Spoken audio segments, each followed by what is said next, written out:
1조부터 제15조까지의 규정에 따라 위원회 의결로 고발하려는 것입니다. 참고로 관련 법규를 제가 말씀드리겠습니다. 국회에서의 증언 감정 등에 관한 법률 제12조 불출석 등의 죄 1항 정당한 이유 없이 출석하지 아니한 증인, 고의로 출석 요구서의 수령을 회피한 증인, 보고 또는 서류 제출 요구를 거절한 자, 선서 또는 증언이나 감정을 거부한 증인이나 감정인은 3년 이하의 징역 또는 1천만 원 이상 3천만 원 이하의 벌금에 처한다. 정당한 이유 없이 증인, 감정인, 참고인의 출석을 방해하거나 검증을 방해한 자에 대하여도 제1항의 형과 같다. 제13조 국회 모욕죄 1항 증인이 본회의 또는 위원회에 출석하여 증언함에 있어 폭행, 협박, 그 밖의 모욕적인 언행으로 국회의 권위를 훼손한 때에는 5년 이하의 징역 또는 1천만 원 이상 5천만 원 이하의 벌금에 처한다. 2항 증인이 동행명령을 거부하거나 고의로 동행명령장의 수령을 회피한 때 제3자로 하여금 동행명령장의 집행을 방해하도록 한 때에는 5년 이하의 징역에 처한다. 제14조 위증의죄 1항 이 법에 따라 선서한 증인 또는 감정인이 허위의 진술, 서면 답변을 포함한다. 이나 감정을 하였을 때에는 1년 이상 10년 이사의 징역에 처한다. 다만 범죄가 발각되기 전에 자백하였을 때에는 그 형을 감경 또는 면제할 수 있다. 이 부분은 기관장들이나 증인들이 잘못 증언했을 때는 위원장한테 허락을 받고 정정한 바 있습니다. 2항 제1항의 자백은 국회에서 안건심의 또는 국정감사나 국정조사를 종료하기 전에 하여야 한다. 제15조 고발 이 사항이 중요합니다. 1항 본회의 또는 위원회 증인, 감정인 등이 제12조, 제13조 또는 제14조, 제1항 법문의 죄를 범하였다고 인정할 때에는 고발하여야 한다. 이렇게 강제 규정으로 되어 있습니다. 다만 청문회의 경우에는 제적위원 3분의 1 이상의 연서에 따라 그 위원의 이름으로 고발할 수 있다. 이렇게 되어 있습니다.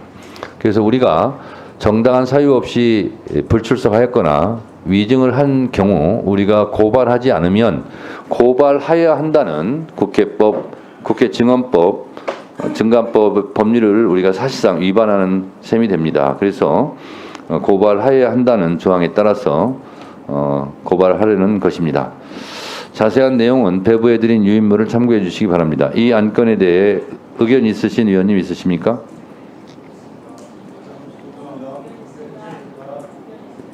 이상범 위원님, 네, 말씀해 주시죠.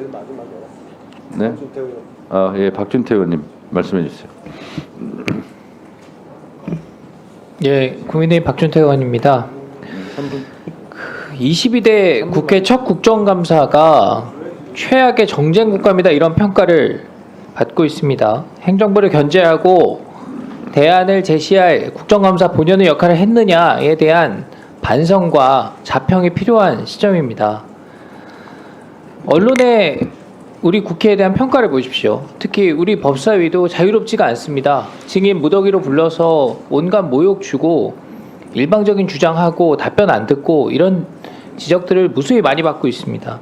여기에는 증인과 참고인을 무더기 채택한 것도 큰 이유로 지적받고 있습니다. 이번 국정감사 일반 증인 따져보니까 총 510명입니다. 이게 최근 10년 사이에 최대 규모라 그럽니다. 우리 법사위는 지난해 6명 증인 불렀는데요. 올해 85명을 불렀습니다. 이게 몇 배가 늘어난 겁니까? 그리고 아무것도 불러놓고서 묻질 않아가지고 말 한마디 못하고 하루 종일 대기하다 간 증인들도 꽤 있습니다. 오죽하면은 우리 정청래 위원장께서도 증인으로 신청했으면 신문해야 되지 않느냐 이런 지적까지 했습니다. 합리적인 말씀이죠.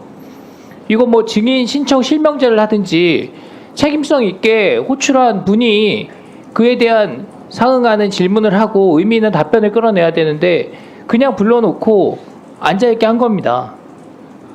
동행명령장도 마찬가지입니다. 이전 국회에서 연평균 2.6명 불렀다 동행명령 했다 그럽니다. 올해는 총 27건 했는데요. 대부분 다 야당에서 주도하신 겁니다. 자, 오늘 증인 불출석한 것 그리고 위증에 대해서 고발하겠다고 하시는데 저는 이 자체에 반대합니다. 출석 요구도 단독으로 하셨는데 고발도 야당 의사대로 일방적으로 처리하는 거 단호하게 반대합니다. 대상자 선정 부적절합니다. 고발하겠다고 지금 리스트업돼 있는 거 한번 보십시오. 영부인, 대통령 장모, 국무위원, 대통령실의 비서관, 행정관들, 검사, 군 장성, 이분들 전부 다 단체로 고발하겠다는 겁니까? 이거 겁방용이죠. 민주당 말 안 들으면 어떻게 되는지 봐라, 이렇게 위력을 과시하는 것으로 비칠 수밖에 없습니다. 고발 대상 보니까 이창수 중앙지검장도 들어가 있던데요. 탄핵한다면서 뭐하러 고발합니까? 탄핵 사유가 불분명하니까 불출석한 죄를 물어서 없는 죄를 만들어가지고 탄핵 사유를 만들겠다는 거냐, 이런 지적 나올 수밖에 없습니다. 그리고 일반적인으로 기관적인으로 나와가지고 충분히 답변했고 오히려 더 답변하지 마, 이렇게 하셨으면서 이런 상황까지 고발하겠다는 걸 어떤 민주당이 나가겠습니까? 33명인데. 자, 네, 이건태 의원님.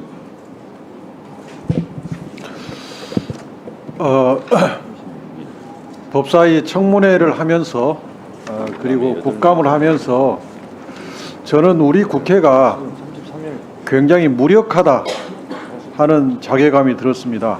그것은 저희가 증인을 부르고 자료 제출을 해도 증인이 나오지 않고 또 자료도 제출하지 않습니다.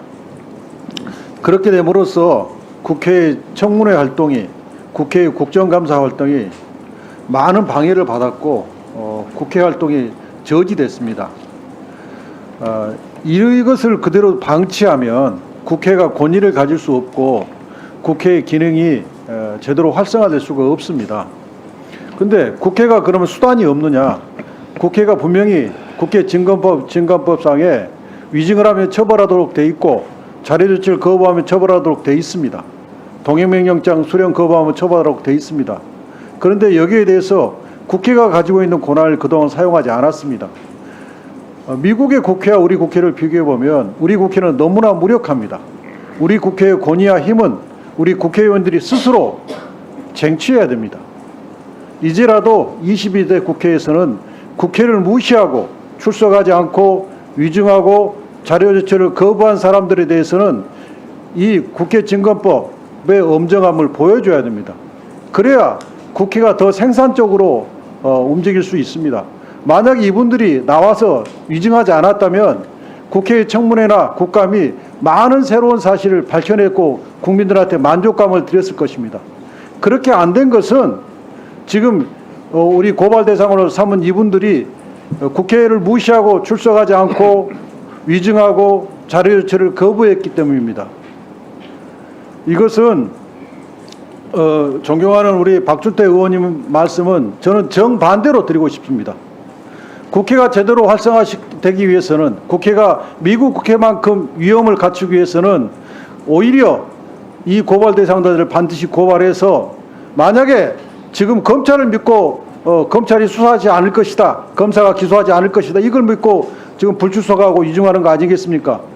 상설특검을 가동해서라도 국회가 올바르게 바르게 기능할 수 있도록 국회의 위험을 갖춰야 할 것이라고 생각합니다.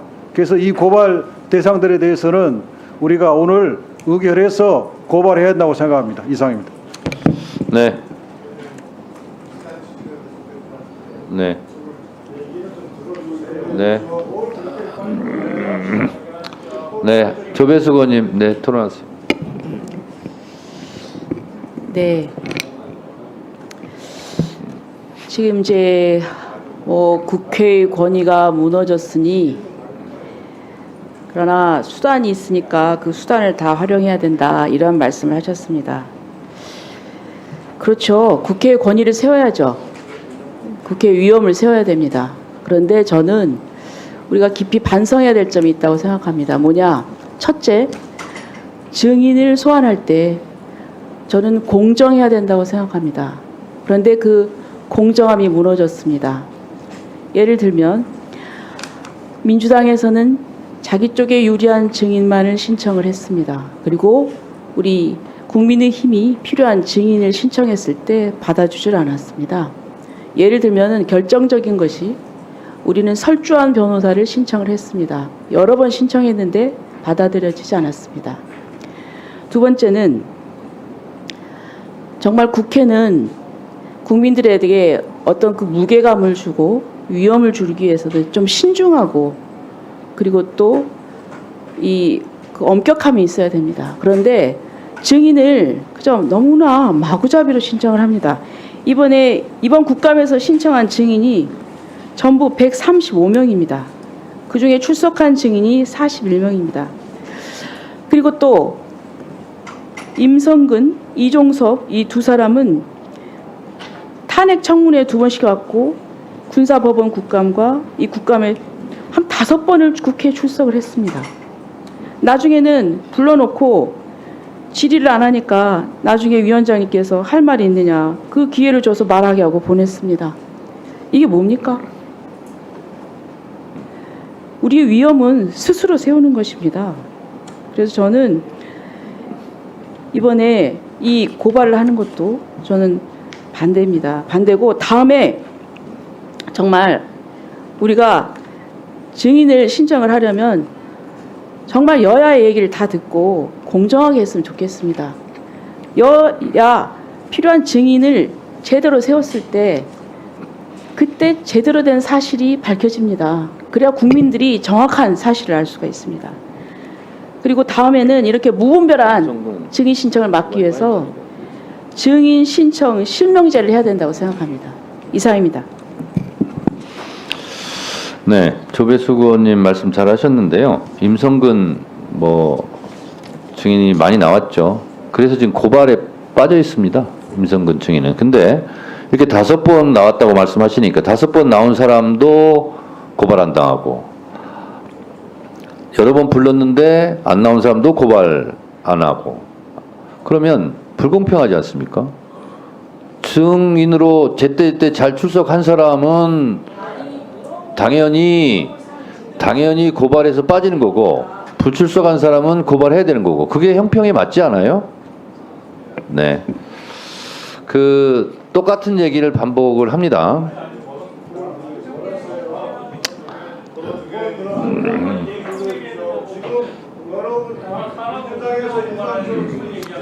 박지원 의원님께서 토론을 종결하자는 동의를 하셨습니다. 해당 동의에 찬성하시는 의원님 계십니까?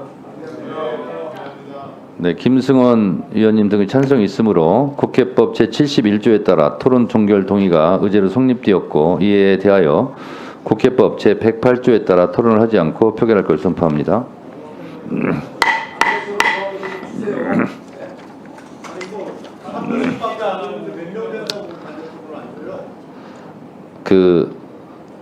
안 봐도 비디오라는 말이 있습니다. 무슨 말씀 하실지 다 대표를 하셨어요. 응?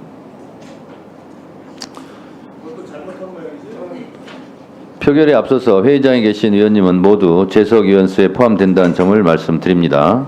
그리고 방법은 국회법 제112조 및 제71조 단서에 따라 것으로 표결로 진행하겠습니다. 먼저 찬성하시는 의원님들은 손을 들어주시기 바랍니다. 내려주십시오. 다음 반대하는 의원님은 손을 들어주시기 바랍니다. 내려주십시오.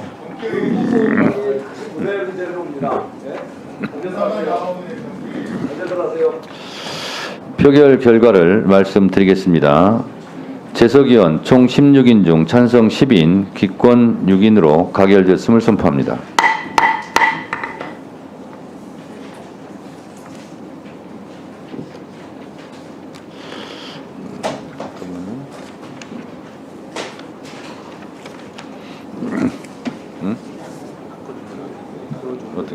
토론 연결? 그러면 의사일정 제35항 2024년도 국정감사 증인 고발의 건을 의결하고자 하는데 이의 없으십니까? 이의가 없으므로 가결됐음을 선포합니다. 그럼 오늘 고발된 44명에 대해서 국민의 알 권리 차원에서 호명해 드리도록 하겠습니다. 불출석 관련 36명입니다. 이름만 부르도록 하겠습니다. 불출석 관련 고발된 증인 장시호, 노재헌, 노소영, 김영철, 이종호, 연보연, 신원식, 강의구, 박종현, 최동식, 조병로, 김영선, 명태균, 김대남, 이원모, 김태영, 안병준, 이창수, 한현규, 박노산, 이원석, 김경묵, 박상용, 박주성, 최재원, 송병준, 손태승, 안부수, 대통령 부인 김건희, 대통령 장목 최은순, 권오수, 유경옥, 유철환, 정승윤, 정지원, 조연경, 위증 및 국회 모욕 등 관련 8명입니다. 김동혁, 김계환, 송호종, 최태경, 김유철, 김영철, 김건희, 최은순. 네. 김영철, 김건희, 최은수는 중복이 두 가지 다 사유로 고발이었으므로 3명은 중복되었다는 말씀을 드립니다. 그래서 결과적으로는 41명이 불출석이나 위증으로 고발되었음을 알려드리겠습니다. 이상으로 오늘 회의는 모두 마치도록 하겠습니다. 위원님 여러분 수고 많이 하셨습니다. 보좌진과 수석 전문위원을 비롯한 위원회 직원, 경위 속기사 그리고 언론인 여러분들도 수고 많으셨습니다.